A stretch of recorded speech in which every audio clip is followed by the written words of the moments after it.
여러분 안녕하세요. 오늘부터 우리가 공부할 내용은 호르몬이라는 주제입니다. 지난 시간까지 우리가 공부했던 거는 신경에 의한 자극 전달이었는데요. 신경은 이제 신경세포로 이루어져 있고 이 신경세포의 일원은 뉴런이라는 것을 배웠습니다. 그리고 이 뉴런은 이렇게 생겼고 좀 이상하게 그려졌네요. 예, 이렇게 신경세포체에 이렇게 가지가 달려있고 네. 이 가지를 가지돌기, 그리고 여기 핵에 있는 이 부분을 지금 학교에서 녹화를 하고 있어서 종소리가 들리네요.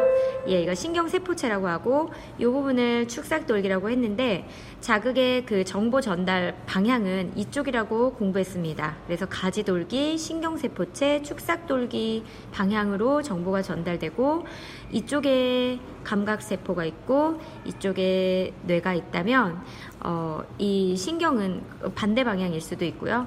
이 신경이 하는 역할은 자극을 직접적으로 전달하는 역할, 그리고 어떤 특정한 곳에 전달하는 역할을 한다는 것을 우리가 공부하게 되었습니다. 자, 오늘부터 우리가 공부할 호르몬은 자극을 전달하는 물질인데요. 이 신경세포와는 어떻게 다르게 자극을 전달하는지 여러분 그 차이를 염두에 두면서 공부하면 좋을 것 같습니다. 먼저 호르몬이 어디에서 만들어지는지 그 생성하는 장소를 공부를 할 건데요. 이 호르몬을 만들어내는 장소는 내분비샘이라는 장소입니다. 내분비샘은 호르몬을 만들어 분비하는 샘인데 어디에다가 분비를 하냐면 몸 안에다가 분비를 해요. 좀 더 구체적으로 말하면 몸 안에 있는 혈액 속에 호르몬을 만들어 분비를 합니다. 자, 그러면 선생님이 여기다가 좀 구체적으로 그림을 그려보면 내분비샘에서 분비한 호르몬이 혈액 속에 돌아다녀요. 그러면 이 호르몬과 관련이 없는 우리 몸 모든 장소에 다 돌게 됩니다. 그런데 이 호르몬을 인식할 수 있는 특정한 세포가 있어요. 그 세포를 우리는 표적세포, 이 세포들이 모여있는 것을 표적기관이라고 말하는데요. 표적기관이나 표적세포는 이 호르몬을 인식할 수가 있어요. 그래서 특정한 어떤 작용을 하게 됩니다. 호르몬은 내분비샘을 통해 혈액이 분비되는데 혈액을 타고 온 몸을 돌아다니지만 온몸을 돌아다니면서 만난 모든 기관에 호르몬의 영향을 다 미치는 것은 아니고요.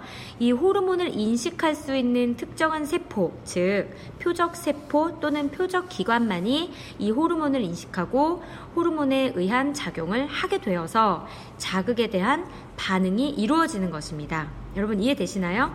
그러면 우리 몸에 어떠한 내분비샘이 있는지 선생님이 여기다 한번 그림을 그려볼게요.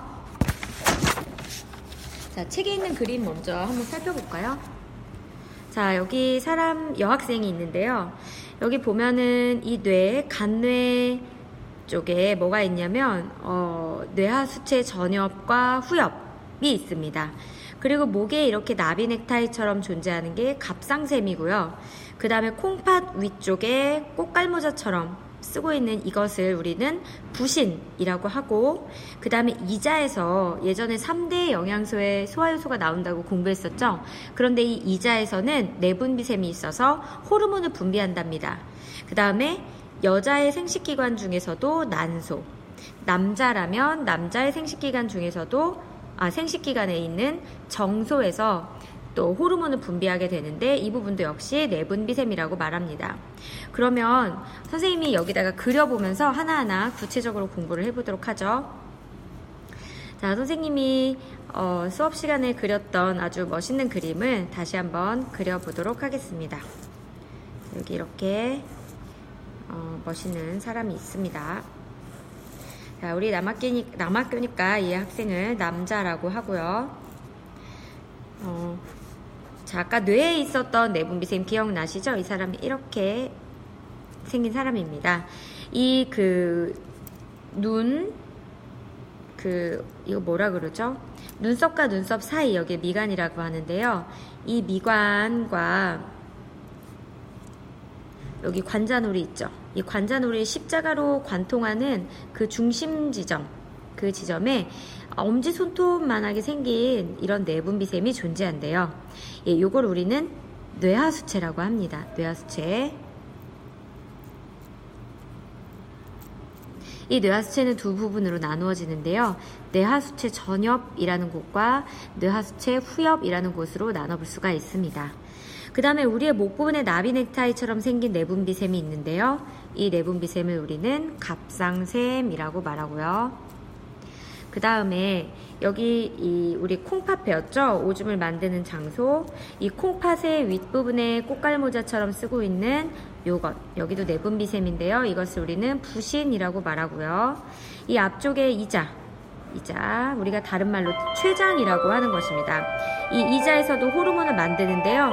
이것의 이름은 이제 이자고요. 그 다음에 이제 이 학생은 남학생이니까 이렇게 정소가 있죠. 정소에서도 호르몬을 만들어냅니다.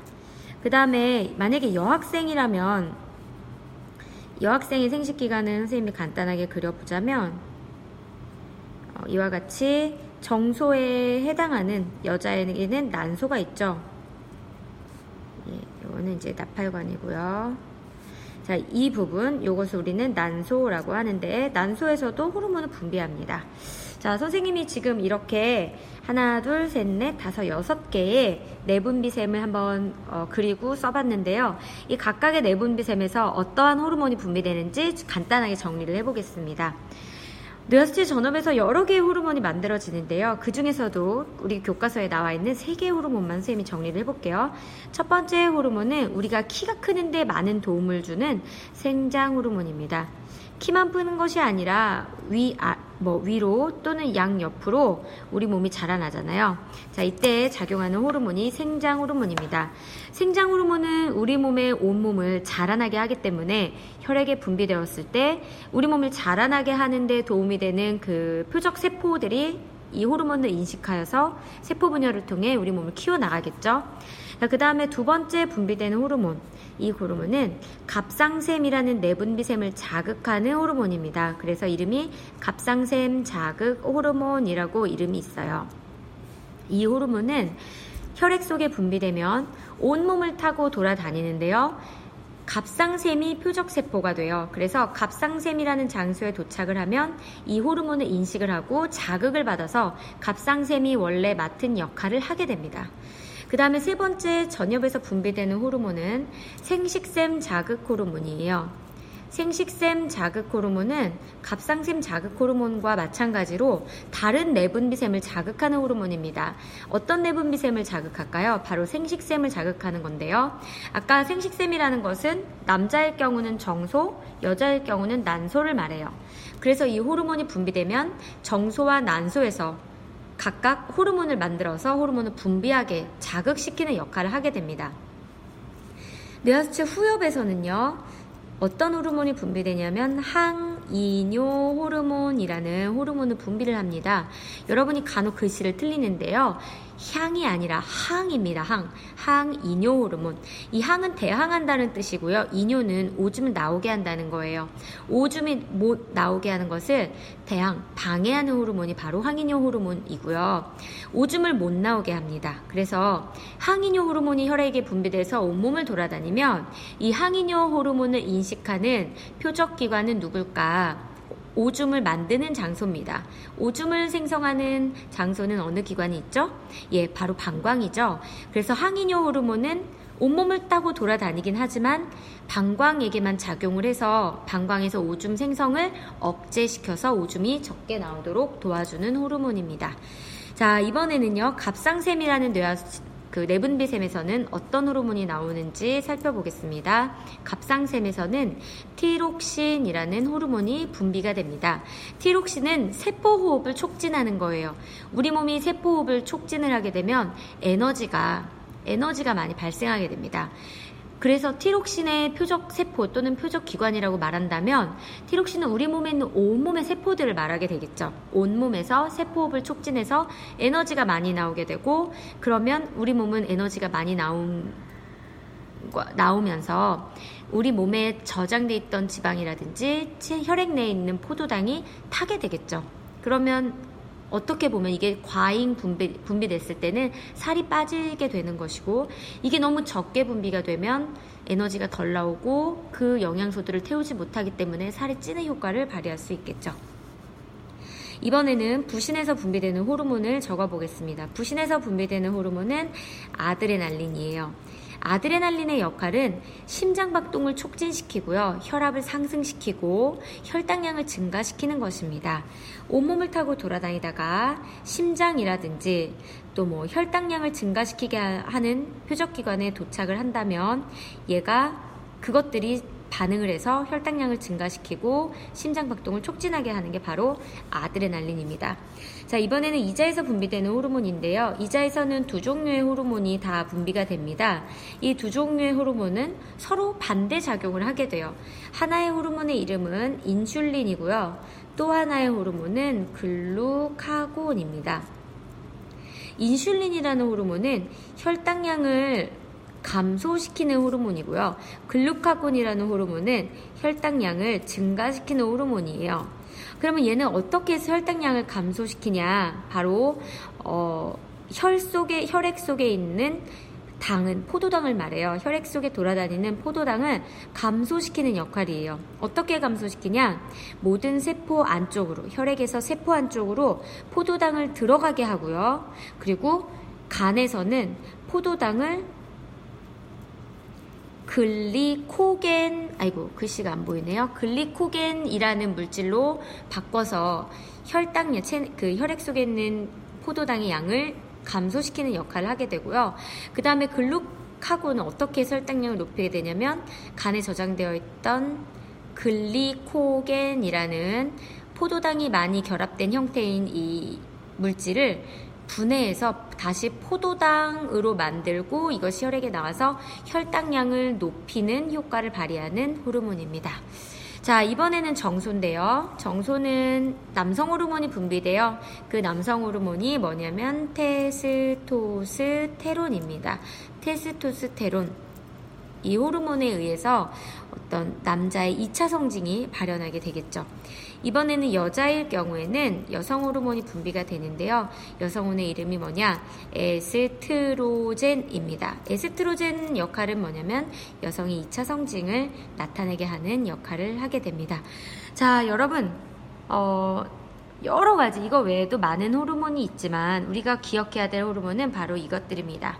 이 호르몬의 내분비샘, 그리고 만들어지는 호르몬의 이름, 그리고 이것들의 작용, 표적 세포나 표정 기관은 무엇인지 여러분이 확실하게 아셨으면 좋겠습니다. 자, 문제 하나 풀어볼까요? 이미 여기 답이 있는데 교과서에 있는 문제예요. 호르몬은 어디에서 분비되며 무엇을 통해 운반될까요? 호르몬은 내분비샘에서 분비되며 혈액을 통해 운반되죠. 자, 부신에서 분비되며 심장박동을 빠르게 하고 혈당량을 증가시키는 호르몬은 아드레날린입니다. 하나 더 풀어볼까요? 뇌하수체 후엽에서 항이뇨 호르몬이 너무 적게 분비되면 어떤 증상이 생길까? 아까 항이뇨 호르몬의 역할이 뭐라 그랬어요? 오줌을 적게 나오게 한다 그랬죠? 그런데 이게 적게 나오게 되면 오줌이 많이 나오겠죠? 그렇죠? 그러면 이 호르몬의 작용을 누가 인식한다 그랬죠? 바로 방광이 인식을 하게 되는데 방광이 아니라 콩팥이죠.